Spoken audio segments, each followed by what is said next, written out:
আসসালামু আলাইকুম। একটা জিনিস খেয়াল করে দেখবেন, যারাই আইএলটিএস এক্সাম দিয়েছে বেশিরভাগ মানুষের সবথেকে বেশি স্কোর এসেছে যে ব্যান্ডে, সেটা হচ্ছে IELTS listening. Just because listening is the easiest module in IELTS. Still আপনি যদি লিসেনিং নিয়ে স্ট্রাগল করে থাকেন, don't worry, I will describe 5 words that can enhance your listening skills. So let's get started. Number one হচ্ছে transcript পড়া। প্রত্যেকটা Cambridge বইয়ের শেষের দিকে দেখবেন ট্রান্সক্রিপ্ট দেওয়া আছে। আপনি যখন কোনো একটা অডিও শুনতেছেন, এট দ্য সেম টাইম ওই অডিও স্ক্রিপ্টটাও পড়তেছেন, আপনি বুঝতে পারবেন তারা কীভাবে সেন্টেন্স পড়ে, তাদের অ্যাকসেন্ট, তাদের প্রোনাউন্সিয়েশন, কিছু কিছু স্পেসিফিক ওয়ার্ড আছে, স্পেশালি ইয়েস অথবা ইয়েস টাইপের যে ওয়ার্ডগুলো, ওগুলা কীভাবে শেষ অংশ স্ট্রেস দিয়ে পড়তেছে, কীভাবে প্রোনাউন্স করতেছে, আপনি সেগুলো বুঝতে পারবেন। এবং ট্রান্সক্রিপ্টে কিন্তু আনসারগুলো আন্ডারলাইন করে দেওয়া আছে। যখন আপনি অডিও শুনবেন, ট্রান্সক্রিপ্ট পড়বেন, তখন বুঝতে পারবেন কীভাবে তারা সেই ঘুরিয়ে পেঁচিয়ে আনসার ওই স্পেসিফিক ওয়ার্ডটা বলতেছে, এবং আপনার স্পেলিংয়েও অনেক বেশি ইম্প্রুভমেন্ট আসবে। তো নাম্বার ওয়ান হচ্ছে ট্রান্সক্রিপ্ট পড়া। নাম্বার টু হচ্ছে ট্রান্সক্রাইবিং। অ্যান্ড ট্রান্সক্রাইবিং হচ্ছে কোনো একটা অডিও শুনে তা ওয়ার্ড বাই ওয়ার্ড লেখা।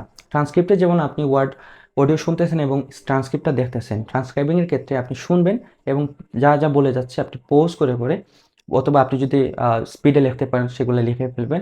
এতে করে আপনার স্পেলিংটা 100% ইম্প্রুভমেন্ট আসবে। তার কারণ আপনি যখন শুনতেছেন একটা অডিও বা সেন্টেন্স বলতেছে, ওয়ার্ড বলতেছে, সেগুলো আপনি ক্যাচ করতেছেন, সাথে সাথে লিখতেছেন।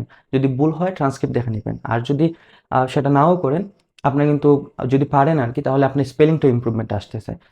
এবং একই সাথে বিভিন্ন নতুন নতুন ওয়ার্ড পাবেন, সেগুলোর মিনিংটাও জেনে নেবেন, এবং এটার ক্ষেত্রে আপনার রাইটিং এবং স্পিকিংয়ের ক্ষেত্রে অনেক বেশি হেল্প করবে এই দুইটা জিনিস। একই সাথে ট্রান্সক্রাইবিংয়ের ক্ষেত্রে আপনি ইজিলি ক্যাচ করতে পারবেন। এই যে ক্যাচ করার ক্ষমতাটা আপনার অনেক বেশি বিল্ড আপ করবে। তো নাম্বার টু হচ্ছে ট্রান্সক্রাইবিং। নাম্বার থ্রি হচ্ছে যারা একদম নতুন নতুন আইএলটিএস প্রিপারেশন নিচ্ছেন, একদম বিগিনার, দেখা যাচ্ছে হাতে গোনা কয়েকটা হচ্ছে, আনসার কোন ফাঁক দিয়ে চলে যাচ্ছে আপনি বুঝতে পারতেছেন না, সেক্ষেত্রে একটা কাজ করতে পারেন। আনসার শিট থেকে যতগুলো আনসার আছে সবগুলো আপনি টেস্টের ওই গ্যাপের মধ্যে লিখে ফেলেন। তারপর অডিওটা শুনেন, দেখেন তারা কীভাবে ওই ওয়ার্ডটা বা ওই স্পেসিফিক ওয়ার্ড অথবা ওই আনসারটা কীভাবে ঘুরিয়ে পিছিয়ে বলতেছে।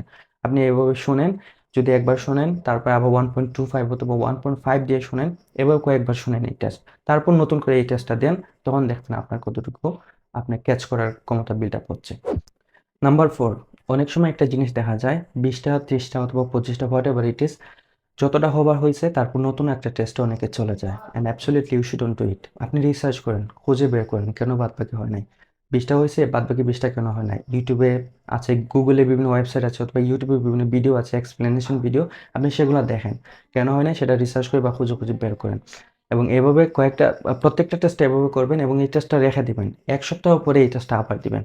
1.25 অথবা 1.5 দিয়ে আপনি 1.5 অথবা 1.25 দিয়ে এই টেস্টটা 1 সপ্তাহ পরে আবার টেস্ট করেন। দেখেন আপনার আগে যতটা 20টা হয়েছিল, এখন 25টা বা 30টা হচ্ছে না। অ্যান্ড আই বিলিভ আপনার কমসে কম হলেও 5টা থেকে 7টা আপনার ইম্প্রুভমেন্ট আসবে এভাবে। নাম্বার 5 নাম্বার 5 হচ্ছে লিসেন মোর অ্যান্ড মোর। অনেক সময় দেখা যায় ফেসবুক অথবা ইউটিউবে আমাদের বিভিন্ন সময় বিভিন্নভাবে চলে যায়। ওই সময়টা রিপ্লেস করে আপনি এন্টারটেনমেন্ট যদি খোঁজেন, তাহলে আপনি এনওয়ার জে বইয়ি অথবা অ্যাডাম ডাব্লিউ বিভিন্ন টাইপের ইংলিশ ভিডিও বা ফানি ভিডিও ক্রিয়েট করে ওদের ভিডিও দেখেন। মানে মোট কথা হচ্ছে আপনি এন্টারটেনও হচ্ছেন, ইংলিশও শিখতেছেন। অথবা না চাইলে আপনি মুভি দেখেন। ইনসেপশন আছে, ইন্টারস্টেলার আছে, ওপেনহাইমার আছে, বিভিন্ন টাইপের মুভি সিরিজ আছে, আপনি সেগুলা দেখেন। অথবা আপনি জয় শেট্টি পডকাস্ট দেখতে পারেন, অথবা আপনি TEDx ইউটিউব চ্যানেলের বিভিন্ন স্পিচ দেখতে পারেন, অথবা BBC 6 মিনিট ইংলিশ দেখতে পারেন। মোট কথা হচ্ছে আপনি যত সময় যেভাবে পারেন যাই দেখেন সব কিছু ইংলিশে দেওয়ার চেষ্টা করেন। এবং এভাবে আস্তে আস্তে আপনার লিসনিং যে বিল্ড আপ, অথবা আপনি সাবটাইটেল দিয়ে দেখেন, যখন মুভি দেখবেন যদি বুঝতে না পারেন সাবটাইটেল দিয়ে দেখেন, আর যদি বুঝতে পারেন তাহলে এগুলো বেশি বেশি করে দেখেন। এভাবে আপনার লিসনিং ইম্প্রুভমেন্ট আসতে পারবে। সো আই বিলিভ এই 5টা জিনিস যদি আপনি ফলো করেন, 1 মাসেরও কম সময় আপনার যতগুলো হয়তো এর থেকে 5টা বা 7টা 8টা 10টা এরকম আপনার ইম্প্রুভমেন্ট আসবে ইনশাল্লাহ। সো বেস্ট অফ লাক, দেখা হচ্ছে পরবর্তী ভিডিওতে। আল্লাহ হাফেজ।